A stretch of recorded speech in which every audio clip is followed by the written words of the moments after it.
What's going on, everybody? We have episode 3 of the Influencer series by Press for Time.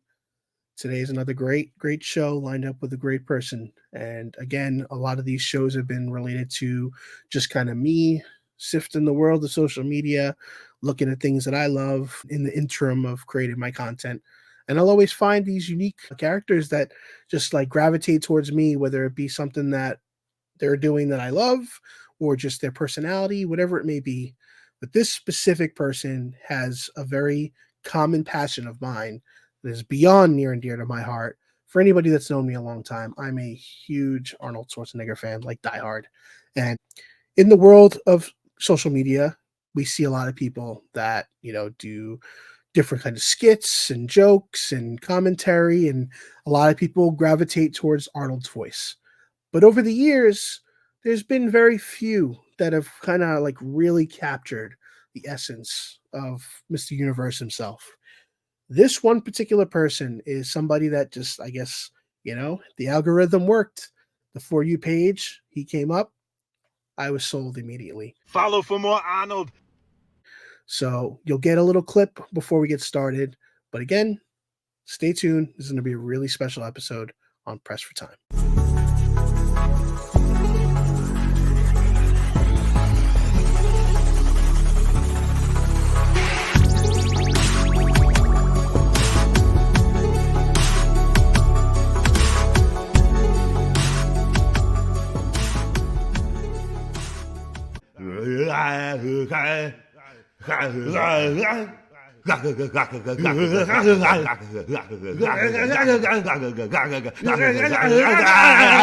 Is Harry Rehnquist. I am a corporate art consultant in San Francisco, and I have an appointment with Miss Skinner. Stop cheering me up! Those idiots! I know what this is. It's an espresso machine. No. It's a snow cone maker. That's what it is. Salutations, my friend. Good morning. How are you? This is your good friend Arnold. Let's do this. We are on the Pressed for Time podcast. Let's do it. Yes. What's up, bro? I'm so excited to have you, my friend. Thank you. Welcome. Hope you're having a great day so far. I know you are on the West Coast, so it's still morning for you. It's the top of the morning to you. And top of the morning to you. Thank you so much for having me. So much. No, it's been an absolute pleasure. Thank you so much. I appreciate you as well. So what we've been doing on this show for the past couple of weeks, as I mentioned, I've been just kind of connecting with people that, I find a love for their craft, or there's just something about, I want to meet that person. I want to know more than what I'm seeing on social media. I'm a little spoiled. I want to get to know the person, and I'm very lucky enough to have that chance with you. So I'd love for you to share a little bit about yourself, because I know you have a continuously growing social media following. We'll focus with Instagram, because I believe that's where you did start, correct? So you are massing over 100K, 126K as of me looking at the page now. And for those that are not familiar with his handle, it is GeekFireInk. And you can find this gentleman's memes, tattoos, cosplay, cooking, and just awesome personality, somebody that shares a almost birth date, but also birth year, which is incredible. So yeah, I figured let's find out about the man behind the Arnold. So why don't you tell us a little bit about yourself? Absolutely. But yeah, people are quite weirded out by my normal voice, but they're getting used to it because I'm interjecting it more. But I like what you said about, interacting and getting to know more. I think that's what social media is bringing us. That's what I'm focusing on. And it's really cool to use the technology to link up. I mean, look, where are you at? What state? I'm based in New Jersey. You're New Jersey, and I'm in California, and we're talking right now, and this is wonderful. We share common interest, and we're just going to grow from here. So this is cool. Thank you for that. But yeah, so just briefly, I was, I'm an 80s baby, born in 82. So, we're the same age. We have the same interests. The 80s were such an awesome time. I grew up in like Monterey Park area, kind of the San Gabriel Valley of Los Angeles. So we were big movie fans. My grandmother owned, her family owned a movie theater in Mexico before they came to America. And we've just our whole family has been movie fans like crazy. So we would go visit Universal Studios and watch the Miami Vice show and the Conan. They had a Conan stunt show, so we would watch that. Just the whole spectacle of everything. It had a Knight Rider kit car you could sit inside. Knight Rider was such a huge TV show at the time. Saturday morning cartoons were thriving. Sugary cereals. I mean, everything was just excessive and big and over the top in the 80s. And that I think my person kind of knows that. But that's that other persona. But I grew up in that era. I loved it. I soaked it all in and have an incredibly spongy mind for that kind of culture. So yeah, I guess my love of Arnold started with the movie Twins.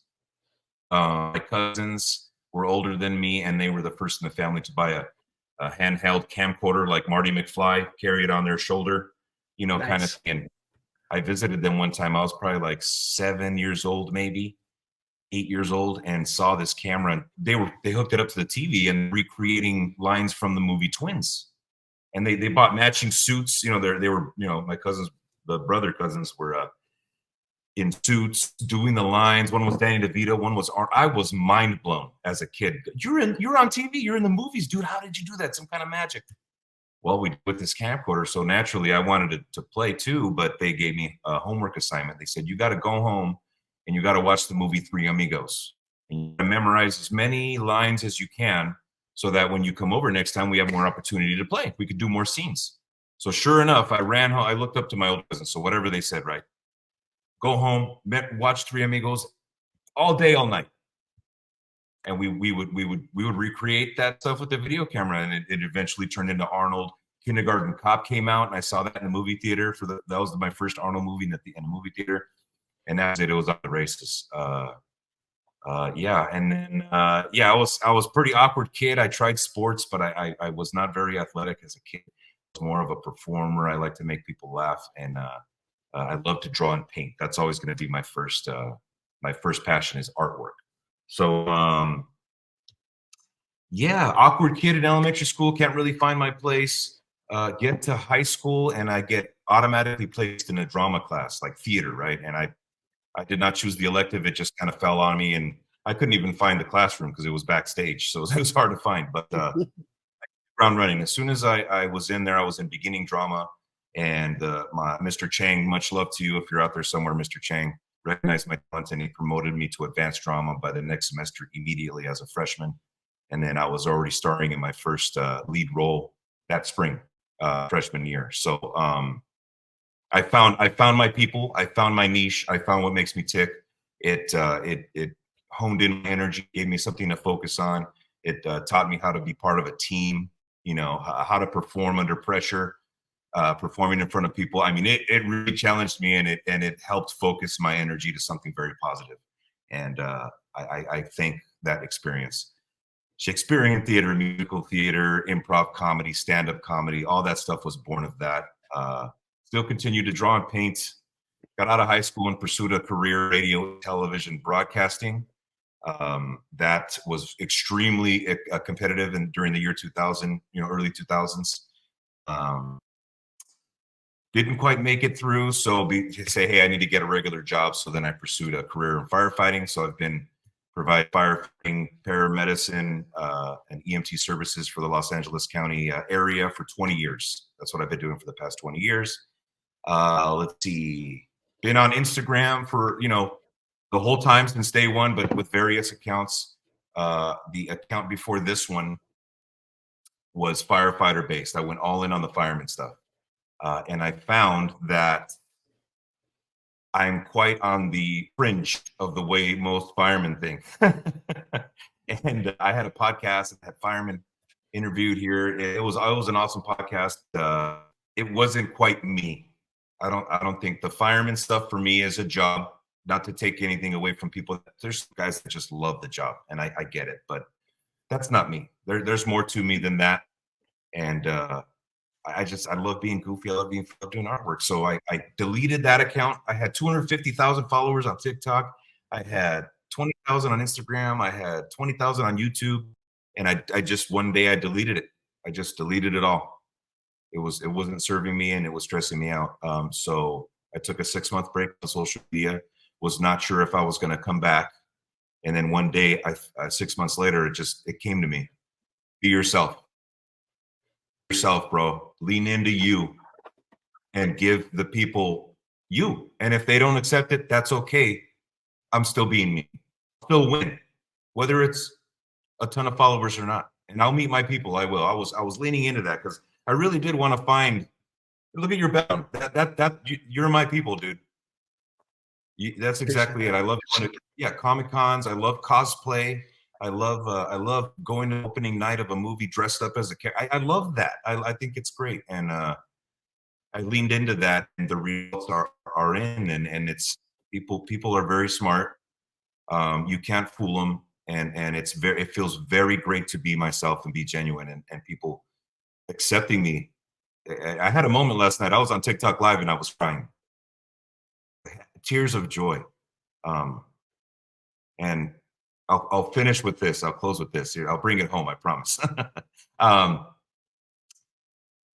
July was my first viral video ever, and it was me sitting in my car saying, "No one can scream quite like Arnold Schwarzenegger."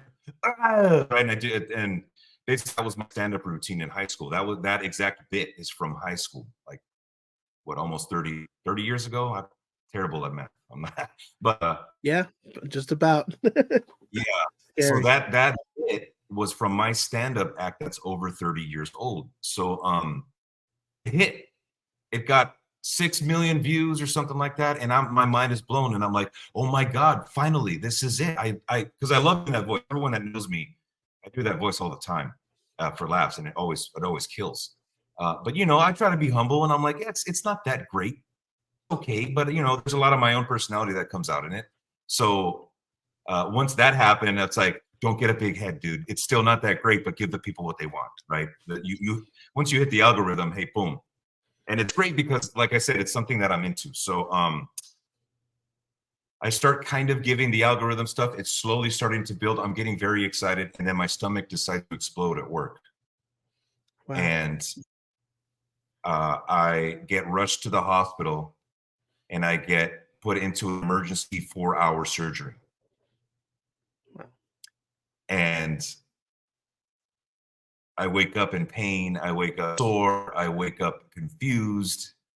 And the doctor was like, hey, dude, you were septic. And septic is like one step away from death. It's basically an infection that's so bad that it's causing systemic shock in your body. So another 24 hours and I would have been dead, is what I was told.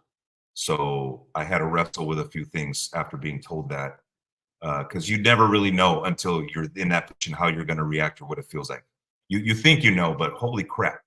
So I had a few conversations with God and myself, and it feels like a second chance. So people ask why. You're 42 years old. You have a good paying job. You have a loving family. Why look like an idiot on social media? Why not? We only got one life to live, and I'm going all in on this one, okay? And I think this is my second chance. So I think people see the light inside me that's burning very bright, including people like yourself. So thank you for having me on and letting me tell my story, bro. Appreciate it. Thank you for sharing that, because again, there's a heart to anybody that is creative in any kind of way, and I feel that there's not enough recognition in the story or the journey that someone goes on. And like you said, being 42 years old, the biggest question is why. If especially, again, I have a good paying job, I have a family, I have a lot of things that I'm grateful and happy for. Do I need to do what I'm doing? Why do I do it? And it's because you want to be you want to be genuine, you want to be organic, and you're passionate about it. And that's what this show came from. This show came out of pure passion from a colleague of mine and myself, where we just said, hey, we talk about this all day. Why don't we just share that with other people and find other people that relate? And again, there's a story behind everybody out there, and it's great to be able to hear, because I don't feel that we hear it enough. And again, I thank you for the courage to tell us, because it's obviously not something everybody in the world is comfortable with sharing, especially life threatening situations like that. So thank you for that. Truly, I like I said, I'm a fan first, but I feel like we've connected beyond that at this point, and I'm grateful for that, because again, the more we talk, the more of the similarities I see. And again, I understand why people love your craft. It's not just the Arnold voice. That's just a piece of it. Because Right. without you, it's not what it is. Yes. So And I mean that's what I mean about the audience being so smart, which gives me hope for humanity. There's a lot of negativity right now. That was the other thing. Was there's so much going on. And I don't get into specifics. So I don't really get into too much specifics of stomach issues or my health. I will say what it does to me and how I feel about it and how it's affected my life. But I don't think it's anybody's business as to what exactly is going on. That is a little bit embarrassing for me, but everyone's different. But yeah, what's cool is you just cannot fool people. And like I said, it gives me hope. You just hear the news is very negative. Politics are what they are. And I wanted to come out here and just say, no, not touching those topics. All we're doing is laughing and having a good time. And that can possibly give us a minute or two of a break from the heaviness of life, right? And we all feel it. And instead of going out there, like with the podcast I used to have, I used to give people very direct and specific advice. You should do this. You should do that. Why aren't you doing this? Why aren't you doing that? And when you do that to people, they go, get they out of get here, bro. I alienated. don't need this. Dude, I learned that. You cannot change a grown man's mind. You should not ever try to change a grown man's mind. Best we could do is listen to each other and have respect. That's it.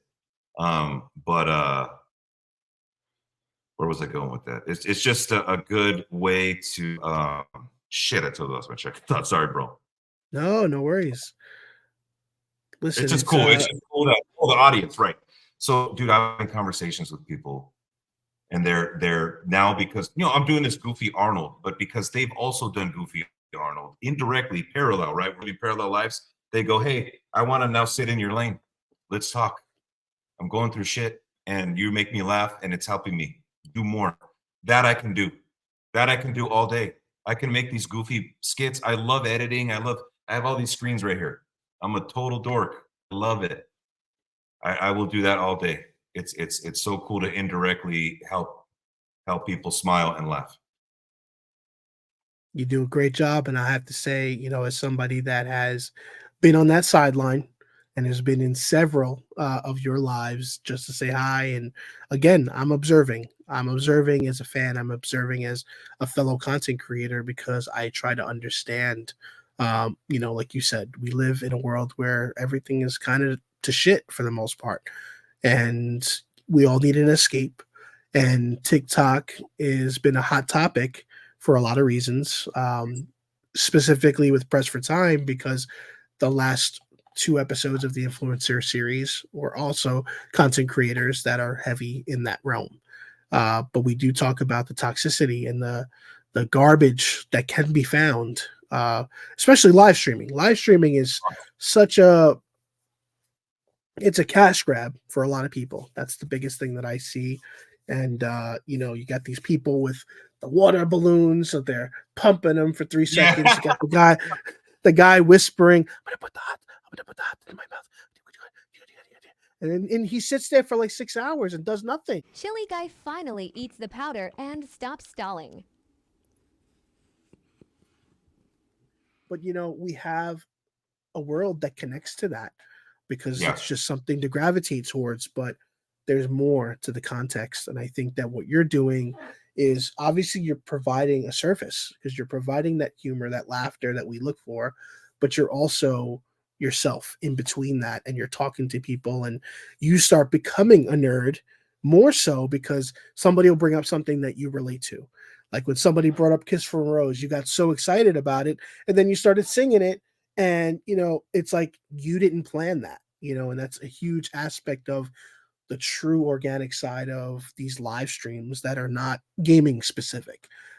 So Exactly. I just commend you, because you're able to sit there and people feel that there's value in talking to you versus trolling. I mean, you're always going to get that, but you're finding that positive side of the social media that wants to connect and wants to watch you grow.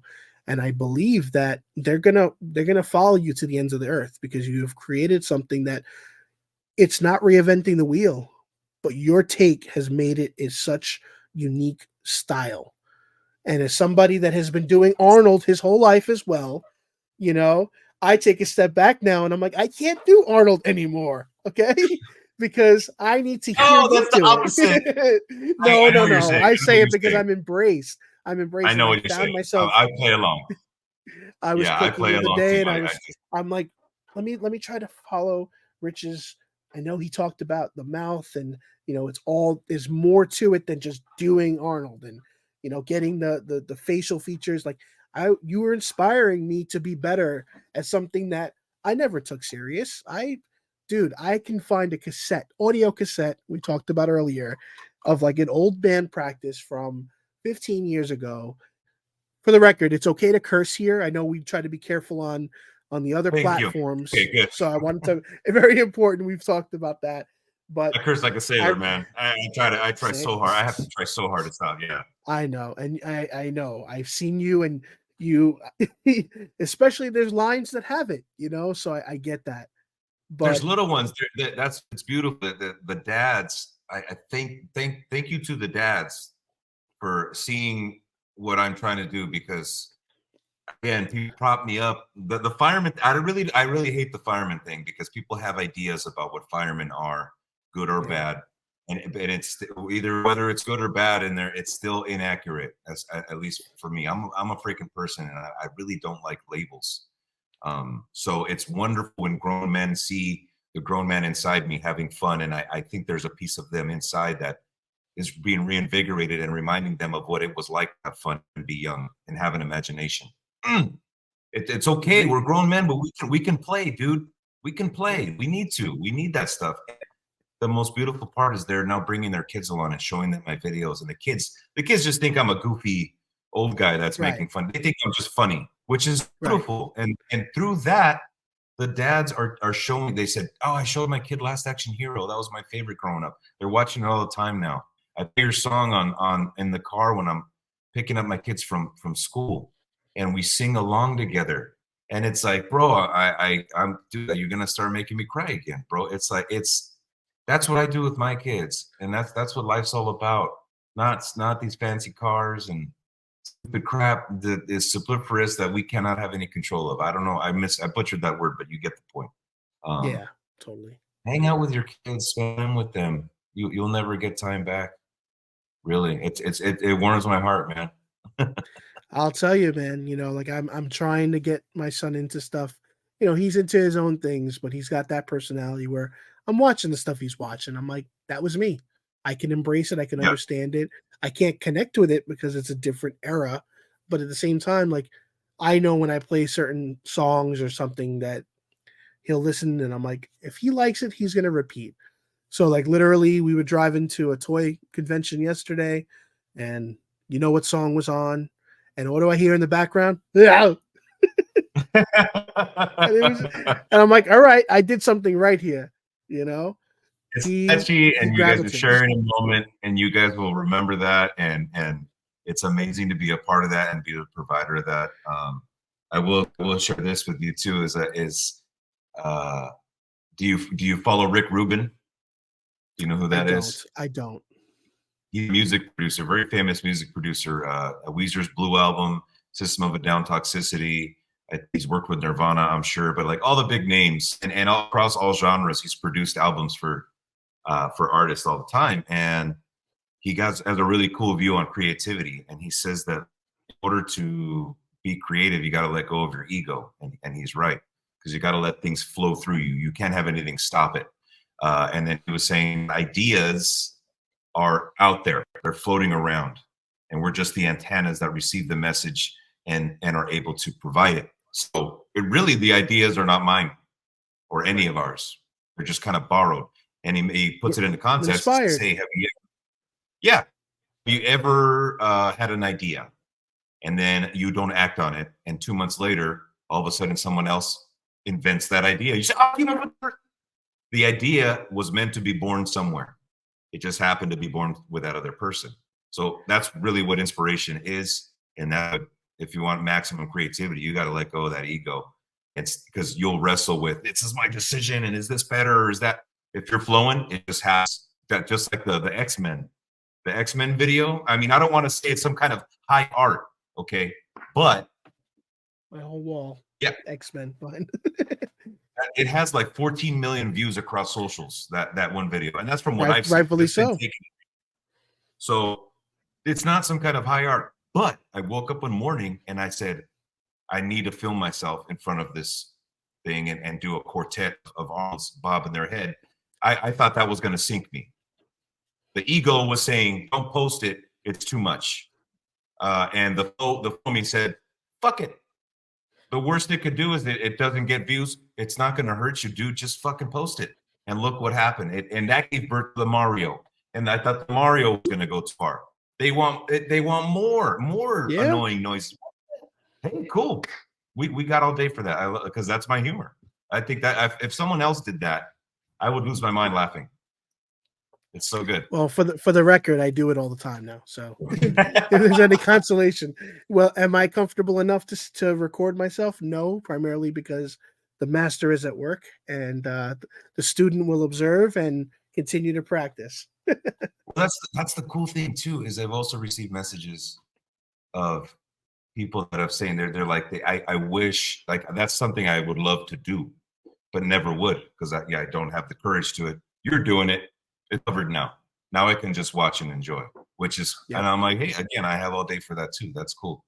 Yeah. But somebody even broke it down too, where it was like, dude, you're like a man's man, fireman, all that, preconceived whatever, but at the same time, champion for, nerd culture, comic books, and stuff like that. So it's almost like making it more acceptable. And I'm like, hey, that's cool too. If that makes you more comfortable, that's cool. But I work with a lot of guys that are into this stuff too, and they have fake accounts. I've learned. I will say who they are, but they've made fake accounts in order to cosplay, and they never show their face. But they're police officers, they're firemen, they're chiefs. I've met fire chiefs who are supposed to be the top dogs who cosplay, and they don't show their face. Yeah. And they've reached out to me. They go, "Thank you for what you do. You're pretty bold showing your face out there." And I'm like, "Hey, I'm at the point where take it or leave it. See, what you see is what you get. It. I'm comfortable with myself to do this."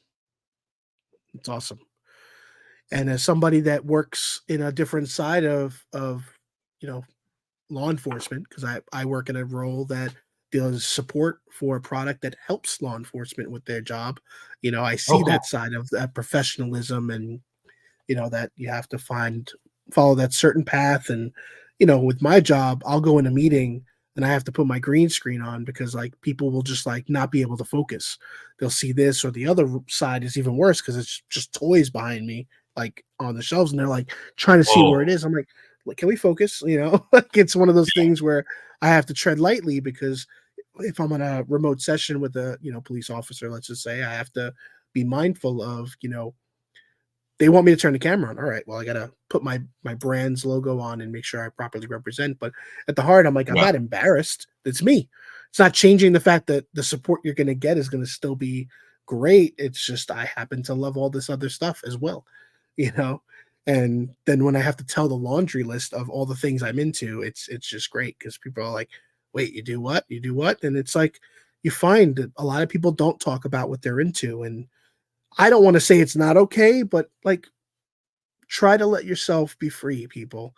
It's really about just be yourself. And Rich has said it best, like be you, be genuine, be unique in whatever you want to do. And again, I say it as the musician from my band Neon Arcadia. I had a fan that became a friend, that one day I was just having imposter syndrome, which I have a lot, including this past weekend. And one day he felt the need to make a video that was just him in the freezing cold, to tell people about how my music has and how things I've done have inspired him to want to be better. I can't say enough about this band, and in particular, the person who represents the band. He never gets into ugly shit on social media. He's always nothing but good vibes. I think you guys can already tell who I'm talking about. But yeah, I gotta do this. Like, damn. Wait for this.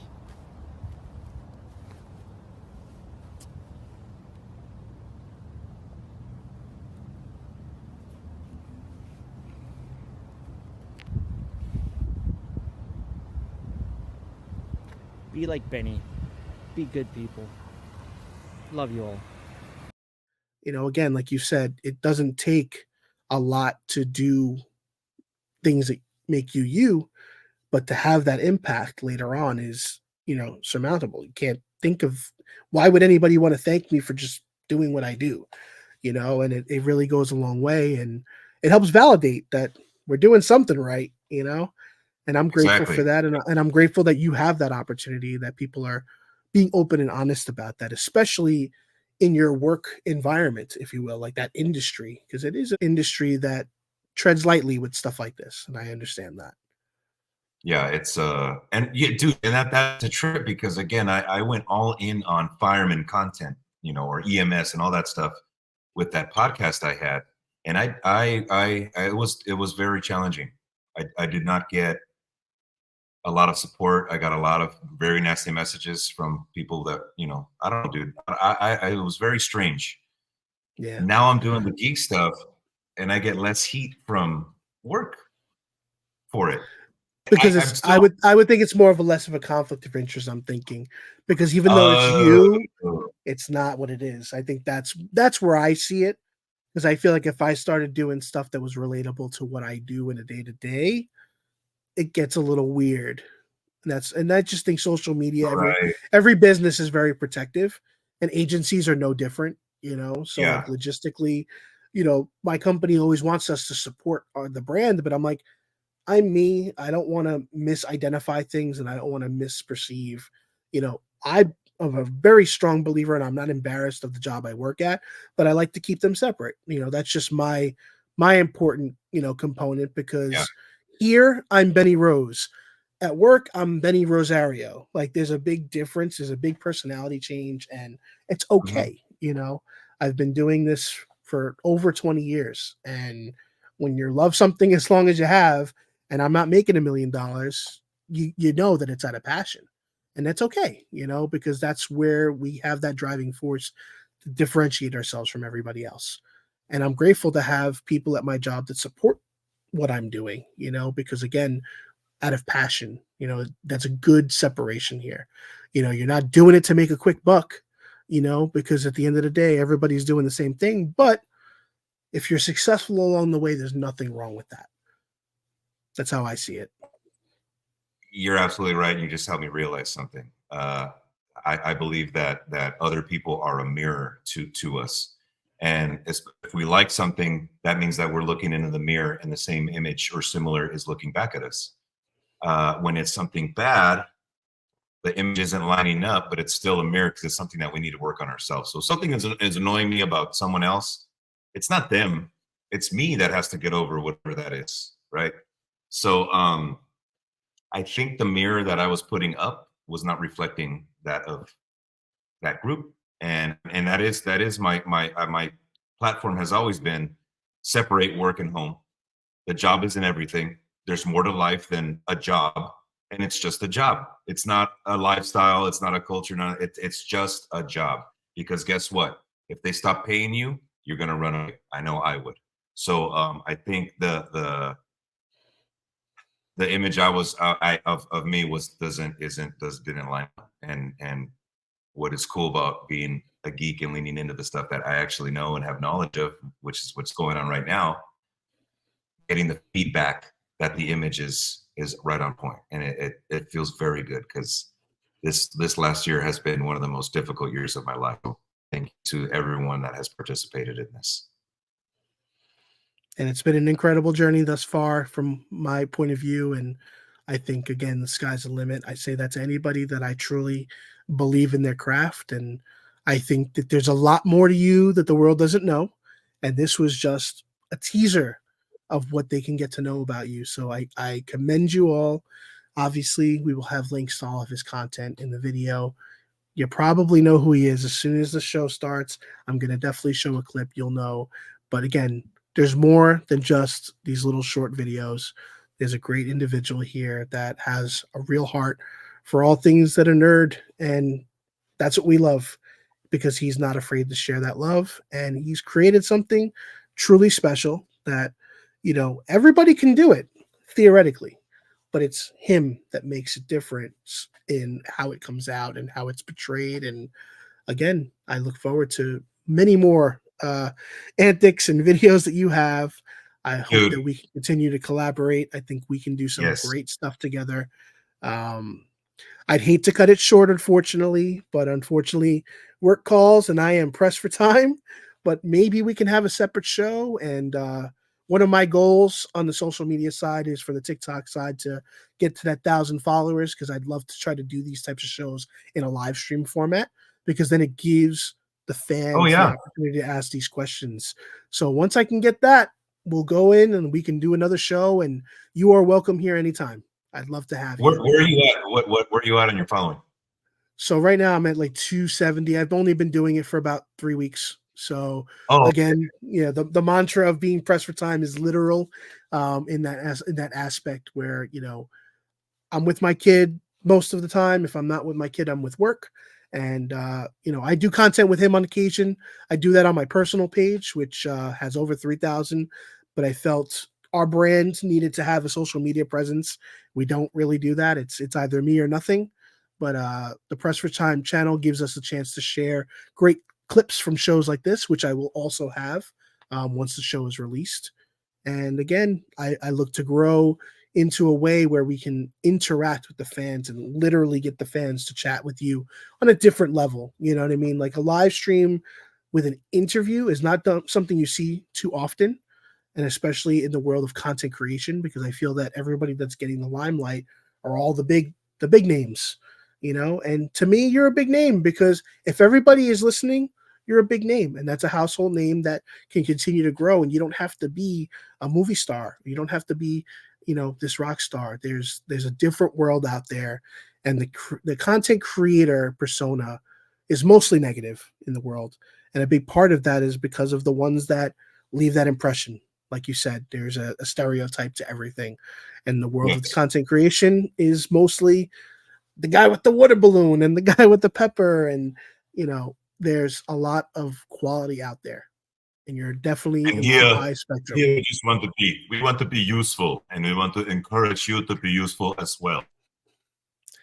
Damn right, Arnold. You tell him. But I want to leave us all with one last thing. One of my best friends, my true actually best friend I've had since I was in 7th grade. His name is Carlos Perez. Today, as we're recording, is his birthday. And I wanted to bring this up because he is my Arnold in crime. And when we grew up, that lifestyle you talked about of reliving the life, and we used to watch every Arnold movie every day. We both walked around as either Beavis and Butthead, or we would just talk to each other as Arnold. And we used to watch Commando. We would count the deaths in the movie. And the moment I found your content, he was the first person I shared it with. And he was blown away. And he's been following and watching ever since. And I wanted to say happy birthday. And I wanted to make sure you knew that you have a fan that has been an Arnold fan for as long as I have, that loves your craft as well. So, Arnold, could you give him a quick happy birthday? That would be awesome. Right, this is for Carlos Perez right here. And here it is, your birthday. Yes, of course. I need to tell you that this is your good friend Arnold, but I think you figured it out already. Here we go. Let's do it. 1, 2, 3. Happy birthday to you. Happy birthday to you. Happy birthday, dear Carlos. Happy birthday to you. Yes, and many more. Channel 4 and Scooby-Doo and Channel 2. Yes. Happy birthday, brother. from Arnold. Yes. Thank you so much, brother. You are the man. Again, love connecting with you. I thought this was a great show. As always, there's not enough time in the day. I think you and I could do this all day. And Yeah. I look forward to chatting with you again. But everybody, we'll let you go. We hope you have a great day. Remember, take care, have fun.